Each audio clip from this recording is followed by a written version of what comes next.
Assalam alaykum wa rahmatullahi wa barakatuh.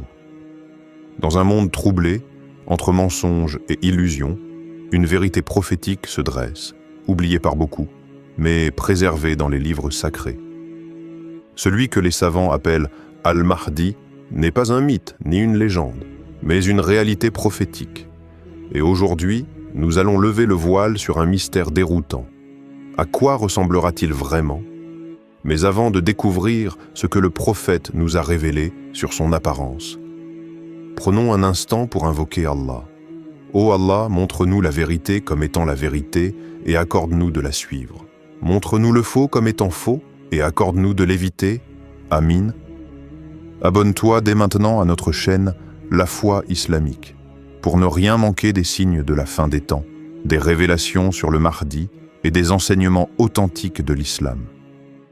Active la cloche pour faire partie des éveillés et non des endormis, car ce que tu vas entendre aujourd'hui risque de te choquer. Partie 1.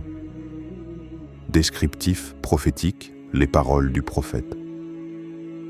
Imagine un moment béni, un instant suspendu dans le temps où le prophète Muhammad, le plus véridique des hommes, parle à ses compagnons.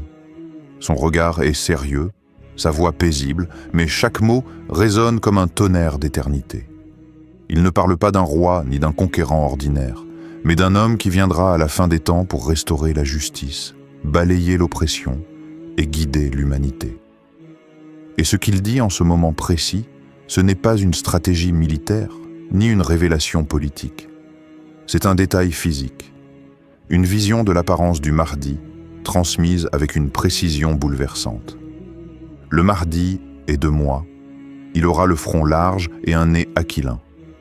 Rapporté par Abu Daoud. Il n'y a que le prophète pour dire tant en si peu de mots.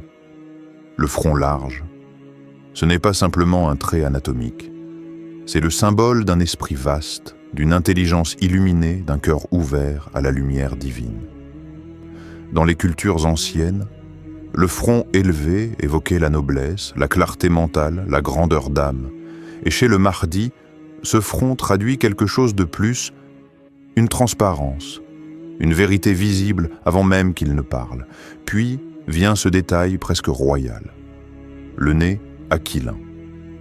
Pas exagéré, pas écrasant, mais légèrement courbé, avec élégance, comme ceux qu'avaient certains prophètes avant lui. Ce nez-là, dit-on, est le sceau d'une hérédité prophétique, un rappel discret que cet homme n'est pas un inconnu, mais un héritier spirituel du prophète. Il ne s'imposera pas par la brutalité ni par le bruit, mais par la dignité physique et morale. Et cela change tout. Car lorsqu'on imagine le Mahdi, beaucoup s'attendent à un homme ordinaire, peut-être fatigué, épuisé par les luttes. Mais le prophète nous donne une image saisissante, celle d'un homme qui impressionne par sa présence silencieuse. On le remarque sans qu'il ait à dire un mot. Ceux qui croiseront son regard sentiront en lui une force cachée, une tranquillité qui rassure, mais aussi une puissance intérieure qui impose naturellement le respect. Dans d'autres hadiths, des détails s'ajoutent. Certains savants rapportent que le Mahdi aura une barbe épaisse, un teint brun clair, qu'il sera ni grand ni petit, avec un corps robuste et bien formé. Rien d'excessif, rien d'ostentatoire. Mais tout dans son apparence sera harmonieux, équilibré. Comme s'il avait été façonné par la sagesse divine elle-même. Et il y a ce mystère, il ressemblera au prophète Muhammad, non pas dans les moindres traits, mais dans son aura, dans ce qu'il dégage. C'est là que tout devient bouleversant. Le Mahdi n'est pas une copie physique du prophète, mais il porte en lui une fragrance prophétique. Ce que les compagnons ressentaient en voyant le messager d'Allah, ceux qui verront le Mahdi le ressentiront aussi. Cette profonde paix, ce magnétisme spirituel, cette lumière dans le regard qui vous transperce sans vous violenter. Le hadith de son front et de son nez n'est donc pas anodin. C'est une clé. Un signe pour ceux qui auront des doutes. Un indice pour ceux qui chercheront la vérité au milieu du chaos. Car dans un monde où les apparences trompent, le Mahdi ne se cachera pas sous un masque. Sa vérité sera inscrite sur son visage. Et ceux qui seront préparés verront d'un seul regard que cet homme-là n'est pas comme les autres. Partie 2. Un visage marqué par la lumière et l'autorité. Fermez les yeux un instant.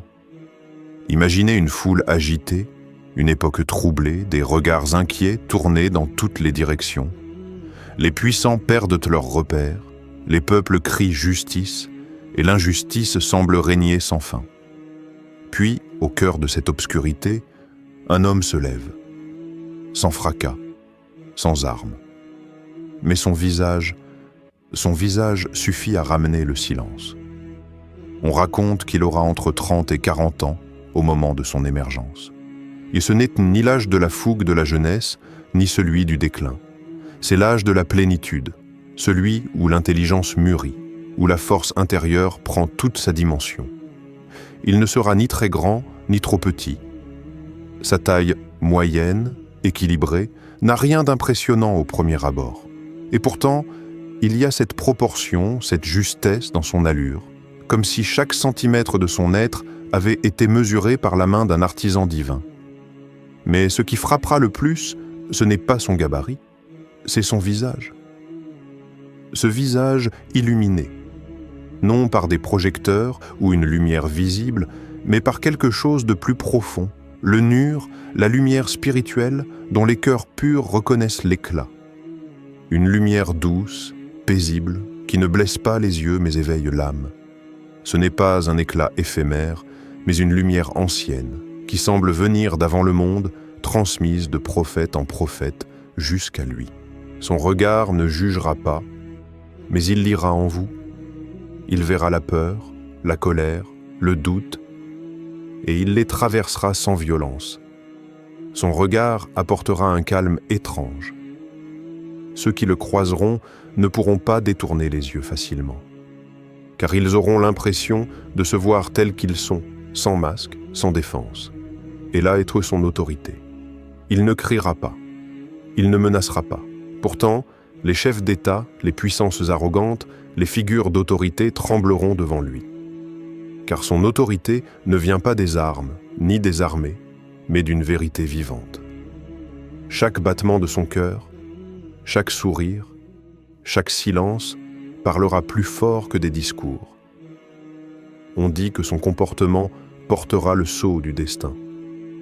Une formule étrange, mais qui prend sens lorsqu'on comprend que le Mahdi ne sera pas un homme façonné par le monde. Il sera façonné par la mission. Tout en lui dira « Je suis envoyé pour un moment précis. Quand il marchera, ce ne sera pas une simple démarche. Ce sera un écho des pas du prophète. Quand il parlera, ses mots auront le poids de la sincérité, cette sincérité brute qui transperce les cœurs, qui fait pleurer sans comprendre pourquoi. Le Mahdi n'aura pas besoin de convaincre.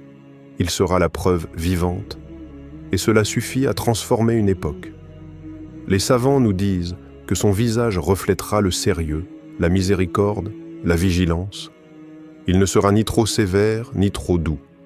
Il sera juste, mais cette justesse aura quelque chose d'inexprimable, car ce visage ne sera pas simplement humain. Il sera le miroir d'une époque nouvelle, celle où le vrai et le faux se sépareront clairement, comme le jour et la nuit. Partie 3. Sa ressemblance avec le prophète. Imaginez, un homme se tient debout dans une mosquée. Il est là parmi les autres. Il ne parle pas fort, il ne s'impose pas. Mais un vieil homme, au fond de la pièce, le fixe. Ses yeux sans but. Il se met à pleurer silencieusement. Pourquoi ? Parce que dans ce visage, dans cette posture, dans cette manière de marcher, il croit revoir quelque chose qu'il n'avait lu que dans les livres anciens. Une silhouette familière, une impression qui vous transperce, celle du prophète Muhammad. Les hadiths sont clairs, il me ressemblera dans le caractère, non dans l'apparence exacte. Cela pourrait suffire à combler les cœurs. Mais dans la tradition islamique, certains compagnons, certains savants ont été frappés par d'autres détails. Ils parlaient de ses yeux profonds, de sa barbe noire, de cet éclat dans le regard qui fait reculer le mensonge sans même qu'un mot ne soit prononcé.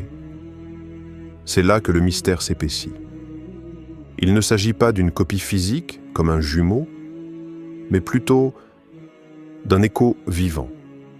Une continuité de lumière, le Mahdi sera comme un reflet temporel de celui que la création entière aime sans l'avoir vu. Pas dans le corps, dans l'aura, dans la démarche, dans la manière de poser le regard, dans cette délicatesse puissante que seule une éducation divine peut forger. Et alors que le monde cherchera la puissance dans les chars, les discours et les empires économiques, le Mahdi, lui, frappera les esprits par la noblesse silencieuse. Il ne viendra pas avec un trône. Il ne viendra pas entouré de lumière artificielle.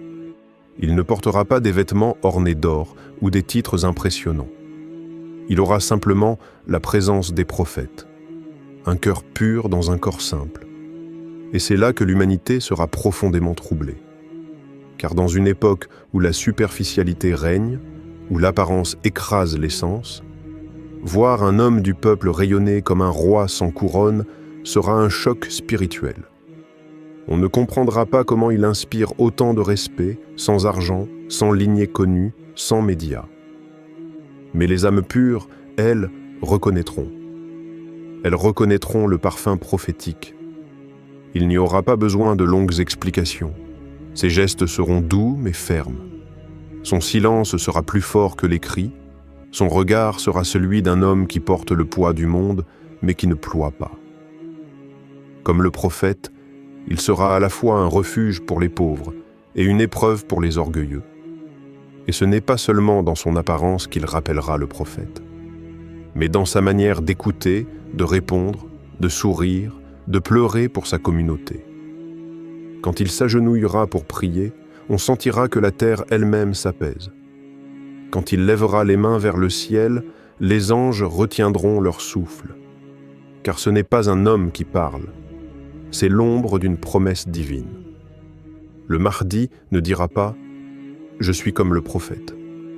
Il ne cherchera aucune comparaison, il ne cherchera rien pour lui. Mais l'univers, lui, témoignera. Les signes tomberont les uns après les autres. Et les cœurs sincères diront « Cet homme nous rappelle le plus grand des hommes, non pas par ressemblance physique parfaite, mais parce qu'il incarne ce que le monde a oublié, la beauté prophétique, la noblesse sans prétention et une lumière qui ne s'achète pas. » Partie 4. Des signes visibles pour ceux qui cherchent la vérité. Le Mahdi ne sera pas un homme qui criera sa mission sur tous les toits. Il n'aura pas besoin de proclamer « Je suis le guide ». Le monde, dans sa confusion, attend des super-héros, des idoles spectaculaires, des leaders médiatiques. Mais le Mahdi ne sera pas de ceux qui s'imposent par les projecteurs. Il s'imposera par la vérité silencieuse qu'il porte. Ce sont les croyants au cœur éveillé qui le reconnaîtront, pas par logique, pas par raisonnement complexe, mais par un frisson, un apaisement, une évidence spirituelle qui dépasse les mots, comme si l'âme murmurait doucement « c'est lui ». Des traditions rapportent qu'une voix céleste, entendue par tous les peuples dans leur propre langue, annoncera sa venue. Cette voix viendra du ciel, au-dessus de la Kaaba, et dira « Voici le Mahdi, le calife d'Allah ». À ce moment, les cœurs sincères sauront. Et ceux qui ont refusé d'entendre comprendront qu'ils ne pourront plus ignorer. Mais au-delà de cette voix, il y a des signes physiques, des indices visibles pour ceux qui ont appris à lire avec les yeux du cœur. On rapporte qu'il portera une tache de naissance, semblable à un sceau. Certains disent qu'elle se trouve entre ses épaules, d'autres sur son dos, dans une zone où le prophète Muhammad portait lui-même le sceau de la prophétie. Cette marque n'est pas un symbole magique, mais un rappel, un écho du lien entre les temps. Le Mahdi n'est pas un nouveau prophète. Il est l'héritier, le continuateur d'une mission divine qui ne s'est jamais interrompue. Il ne portera pas les habits des rois, pas de soie, ni de dorure. Il s'habillera avec modestie, avec des vêtements simples, parfois même usés par le temps. Mais sa manière de les porter fera toute la différence. car la lumière intérieure transcendra les apparences. Un manteau de laine sur ses épaules pourra impressionner plus que les costumes des puissants. Son apparence deviendra un appel visuel, un message silencieux, comme si chaque détail de son corps, de sa posture, de sa démarche était une révélation pour les yeux qui cherchent. Il n'y aura pas besoin de miracles spectaculaires. Le vrai miracle sera sa simple présence dans un monde vidé de sens, et puis il y aura le regard. Le Mahdi ne fuira pas les regards, mais lorsqu'il croisera les yeux de quelqu'un, ce ne sera jamais un échange banal. Il lira au fond de l'âme, il verra ce que la personne cache même à elle-même. Ce regard ne jugera pas, il révélera, il éclairera ce qui est enfoui. Et cela suffira à faire trembler ceux qui n'ont jamais osé affronter leur vérité intérieure.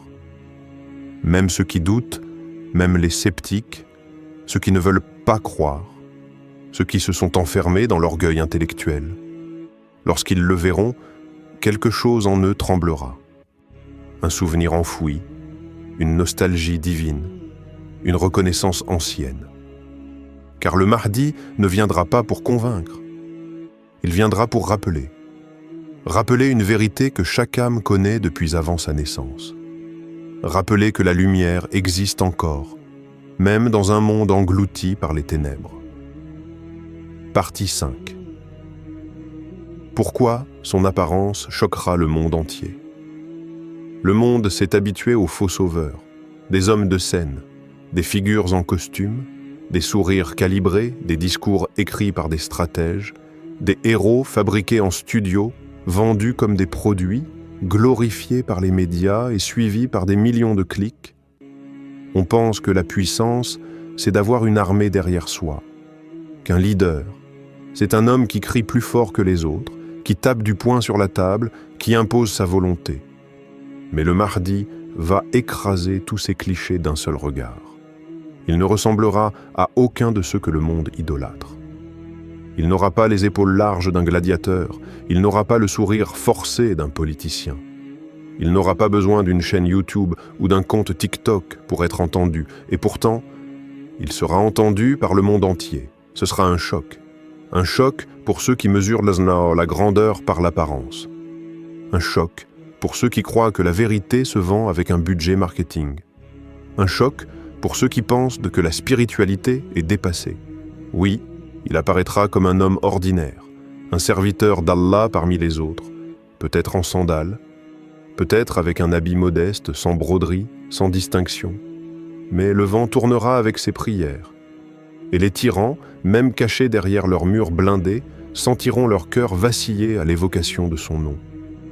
Il ne portera ni couronne, ni ceinture d'or.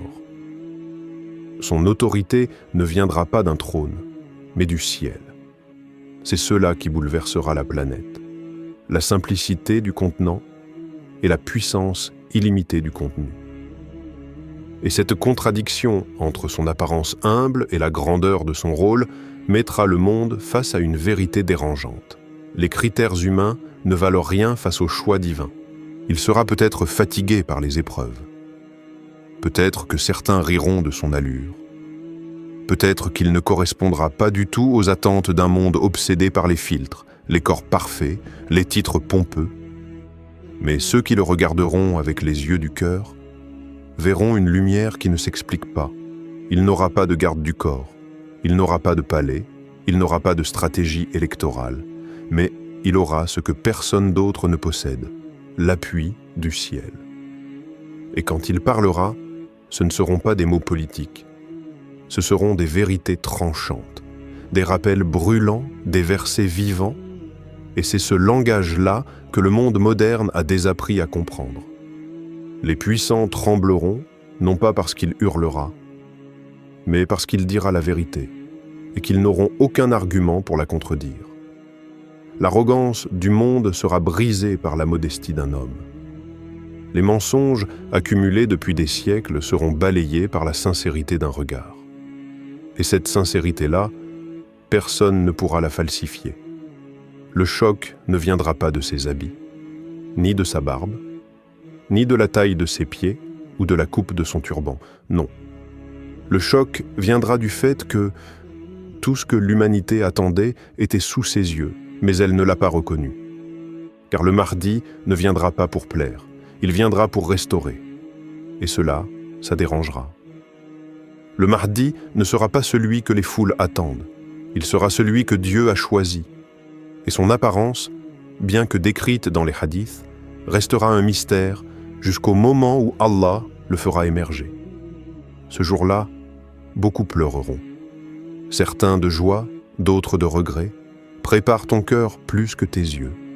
Car ceux qui ne verront que l'extérieur risquent de le rejeter. Mais ceux qui voient avec la lumière d'Allah sauront dès le premier regard. Abonne-toi à la foi islamique, car d'autres vérités prophétiques arrivent. Partage cette vidéo, car la fin est proche, et les signes sont là.